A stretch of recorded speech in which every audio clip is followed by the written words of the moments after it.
Guys ये वही अंगुली मार गुफा है जहाँ पे एक डाकू रहता था, इसी जंगल में रहता था, अंगुली मार गुफा के अंदर ही रहता था और लोगों की हत्याएं करके उनकी अंगुलियां काटकर अपने गले में पहन लेता था। मणिविक लोक दार्शनिक नामक एक साधारण युवक कैसे बना खूंखार अंगुली मार डाकू और 1000 लोगों की हत्याएं करने का उसने प्रण लिया, ये सारी चीज़ें आपको इसी वीडियो में पता चलेगी। सो वीडियो को लास्ट तक देखें एंड चैनल को सब्सक्राइब करें।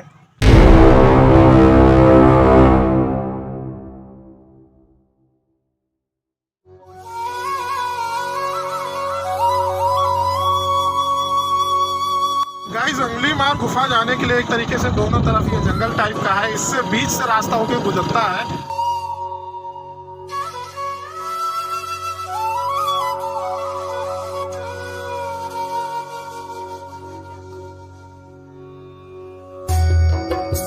एंड गाइस अगर आप इस जगह घूमने आते हैं तो आप यहाँ आ सकते हैं। सिंपली पहुँचने का लोकेशन ये है कि आप बहराइच से अगर आते हैं तो 50 किलोमीटर दूरी पे ये पड़ता है श्रावस्ती, एंड बलरामपुर से भी आ सकते हैं। ट्रेन टैक्सी सारी चीज़ों की फैसिलिटी अवेलेबल है आने के लिए।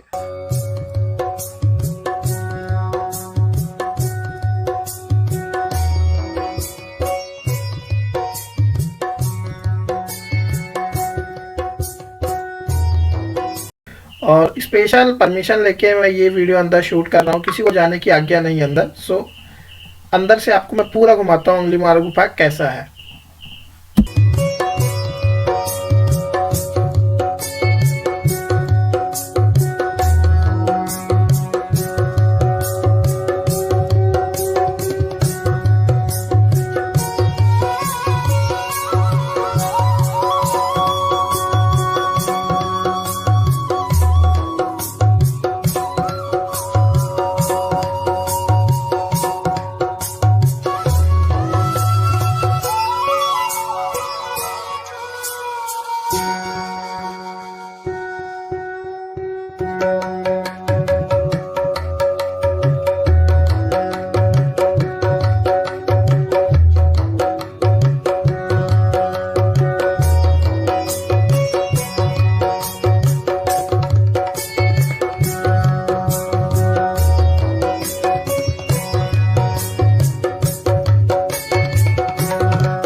का नाम आचार्य मणिभद्र था। उनके पास वो शिक्षा लेने जाता है, चारों वेदों का ज्ञान लेने जाता है और शिक्षा ग्रहण कर रहा होता है। लगभग 1 साल के पश्चात जो गुरु की पत्नी थी वह जो है उसके ऊपर एक झूठा लांछन लगाती हैं कि इन्होंने मेरे साथ गलत करने की कोशिश की है।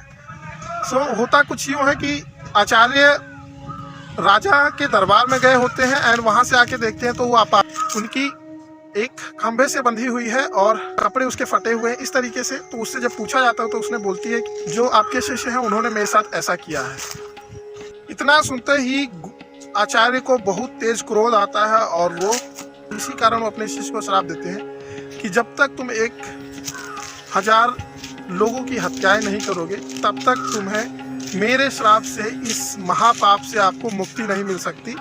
तो वह एक नॉर्मल युवक बन जाता है खूंखार डाकू, उसी का नाम पड़ जाता है अंगुली मार।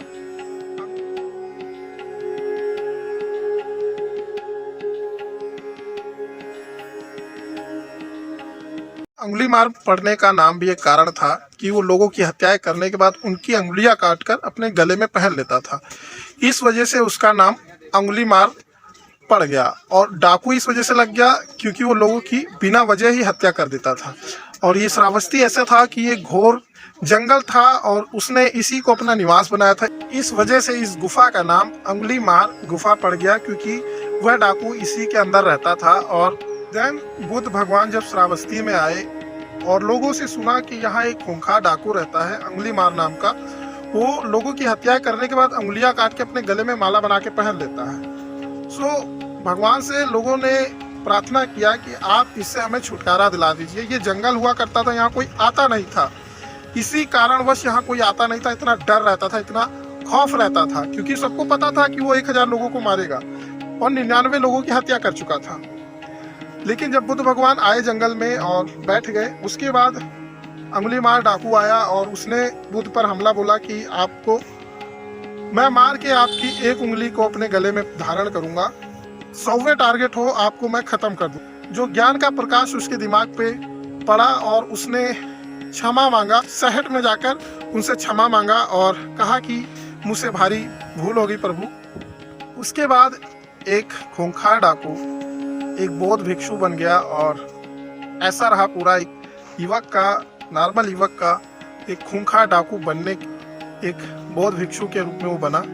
बुद्ध की याद में एक स्तूपा बनवाया अंगुलीमाल ने, जिसे 629 से 645 के बीच में त्याग संग एक चीनी यात्री आए थे भारत दौरे पे और उनको ये स्तूपा दिखा था। ये गुफाएं ही थी नीचे, उसके ऊपर स्तूपा बनवाया गया था। लोगों का कहना है अंगुलीमाल इसी जगह पे पूजा करता था और आज भी ये ऐसे बना हुआ है। बाकी इसको कवर कर दिया गया है ताकि अंदर जाके लोग डैमेज ना कर पाए, क्योंकि ये कच्चे ईंटों से ही बना हुआ एक स्तूपा था।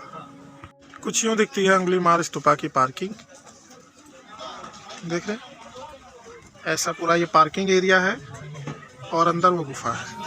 तो गाइज आई होप आपको मेरे साथ अंगुलीमाल गुफा घूम के बहुत मज़ा आया होगा। सो अगर आपको वीडियो अच्छी लगी है तो चैनल को सब्सक्राइब करें, लाइक शेयर भी करें।